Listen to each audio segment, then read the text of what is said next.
Public speaking question of the day. This came in on Facebook. TJ, I recently did a presentation at our leadership summit. I was able to prepare, but 2 days later we had a town hall meeting and our chief operating officer was asking me to answer questions on the spot. Do any of your e-learnings talk about speaking on the spot without ability to practice? On the one hand, I know what you mean. On the other hand, I would question one of your assumptions. There's always time to practice. You could practice with another colleague in the office and just tell them, ask me a question about this topic. Don't tell me in advance, just ask me, and have them record it on their cell phone.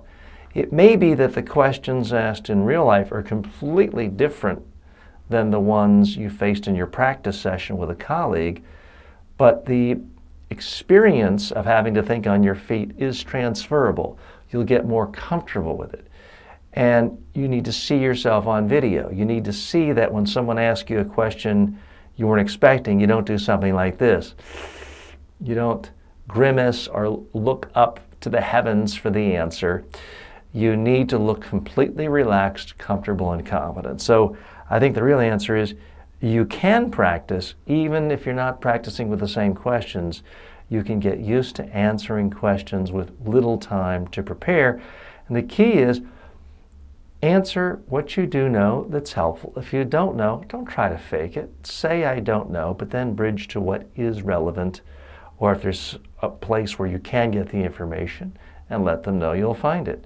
Do that and you'll be in great shape. Thanks for the question. I'm TJ Walker. If you have any questions, let me know. You can type them right here, wherever you're watching this.